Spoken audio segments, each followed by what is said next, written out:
வணக்கம் நண்பன் பிஸில் எப்படி இருக்கீங்க? நல்லா இருக்கீங்களா? இன்றைக்கி நம்ம என்ன பார்க்க போகிறோம்னா, கோட் படத்தோட ட்ரெய்லர் கடைசியாக எப்போ ரிலீஸ் ஆகும்னு சொல்லிட்டாங்கங்க. வேறு ஒன்றும் இல்லைங்க, ஆகஸ்ட் 17ஆம் தேதி ரிலீஸ் ஆக போகுது.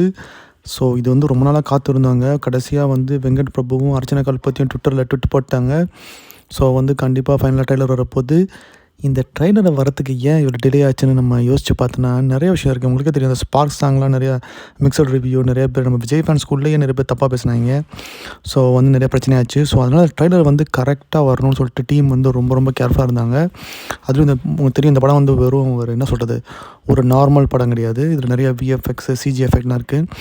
ஸோ ட்ரெய்லரில் எந்தெந்த சீனை காட்டணும், எந்தெந்த சீனை காட்டக்கூடாது, அதுவும் இல்லாமல் இந்த படத்தில் நீங்கள் பார்த்துருப்பீங்க, இந்த படத்தில் வந்து நிறைய விஷயம் இருக்குங்க. ட்விஸ்ட்டு நம்ம நிறைய விஷயத்த வந்து சொல்லாமல் வச்சுருக்காங்க. இப்போ நீங்கள் ரீசெண்டாக பிரசாந்த் இன்டர்வியூலாம் பார்த்துருப்பீங்க. நிறைய விஷயம் நான் சொல்லுவேன், ஆனால் சொல்லக்கூடாதுன்னு சொல்லியிருக்காங்க டீம் சொல்லிட்டு.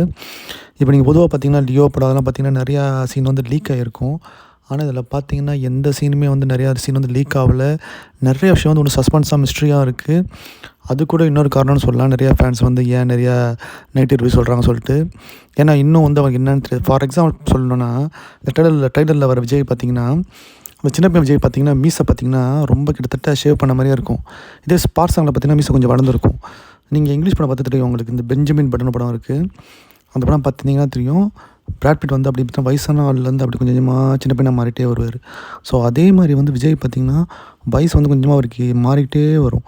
ஸோ ஒரு ஃபேஷியல் எக்ஸ்பிரஸ் வந்து ஒரே மாதிரி இருக்காது, மாறிக்கிட்டே இருக்கும். அது மட்டும் இல்லாமல் லேட்டஸ்ட்டாக குமுதத்தில் ஒரு இன்டர்வியூ வச்சு பார்த்தீங்களா, இந்த படத்தோட கதையை லீக் பண்ணி விட்டாங்க. அது உண்மையாக பொய்யான்னு தெரில. ஏதோ விஜய் அப்பா வந்து பெரிய ஏஜெண்ட்டாக இருப்பார், அப்புறம் ஒரு பெரிய டெரரிஸ்ட் கும்பலை பிடிப்பார். அந்த கும்பலோட ஒரு முக்கியமான ஆளாக வந்து தம் மகன் விஜயே இருப்பார். அவர் என்ன நினச்சிருப்பானா, ஃப்ளாஷ்பேக்கில் பார்த்தா விஜய் இறந்து போயிருப்பார்.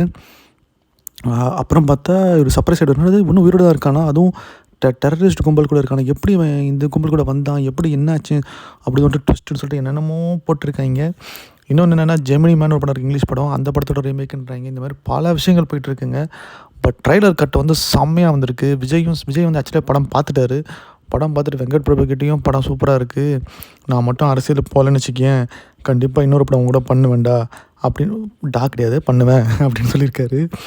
ஸோ வந்து படத்துக்கு ஆடியோ லான்ச்சே இல்லைன்னு சொல்லிட்டாங்க. ஆமாங்க, அது பெரிய சேட் நியூஸ். ஸோ நான் என்ன சொல்ல வரேன்னா, இந்த ட்ரெய்லர் வந்து ரொம்ப முக்கியமான விஷயங்க. ட்ரெய்லர் நல்லா இருந்தால் தான் ஹைப் வந்து இன்னும் வேறு லெவலுக்கு போகும். ஓப்பனிங் அதெல்லாம் வேறு லெவலில் நம்மளுக்கு வந்து வேறு லெவல் நம்ம லியோ படத்தெல்லாம் அடிக்க முடியும். ஸோ அந்த விதத்தில் வந்து ட்ரெய்லர் வந்து ரொம்ப முக்கியம். ஸோ விஜய் ஃபேன்ஸ், ஆகஸ்ட் 17ஆம் தேதி இது நம்ம நாள், நம்ம கொண்டாடி தீக்கணும். இந்த வருஷம் தமிழ் சினிமாவுக்கு நிறைய படங்கள் வந்து ஓட மாட்டேங்குது, நம்ம தளபதி தான் வந்து காப்பாற்றணும்னு நினைக்கிறேன். ஸோ கண்டிப்பாக தளபதியோட கோட் ட்ரெய்லர் வந்து வேறு லெவலில் இருக்க போகுது. ஸோ விஜய் ஃபேன்ஸ், நீங்கள் எவ்வளோ எக்ஸைட்மெண்ட்டாக இருக்கீங்க? வெங்கட் பிரபு வந்து உண்மையிலே எனக்கு ரொம்ப பிடிக்கும். அவரோட பொட்டென்ஷியல் மங்காத்தாலாம் இப்படி பண்ணார், மாநாடெல்லாம் பார்த்துருப்பீங்க. ஸோ இந்த படத்துலையும் அவர் என்ன சொல்லியிருக்காருன்னா, எனக்கு விஜய் வந்து நிறையா ஃபுல் ஃப்ரீடம் கொடுத்துருக்காரு, அந்த ஃப்ரீடம் நான் கரெக்டாக யூஸ் பண்ணிக்கிட்டேன் அப்படின்னு வந்து ஒரு இன்டர்வியூவில் சொல்லியிருப்பார். நீங்கள் படிக்கலாம் போய் படிங்க, பிகினர் இன்டர்வியூவில் அவரே அந்த படத்தை பற்றி சில விஷயங்கள்லாம் சொல்லியிருப்பார். ஸோ இதான் கைஸ், இதான் நியூஸு. ஸோ தளபதி ஃபேன்ஸாக இருந்து என்ன எவ்வளோ எக்ஸைட்மெண்ட்டாக இருக்கீங்கன்னு சொல்லிட்டு கமெண்ட்டாக போடுங்க. சேனலை சப்ஸ்கிரைப் பண்ணுங்கள். பாய்.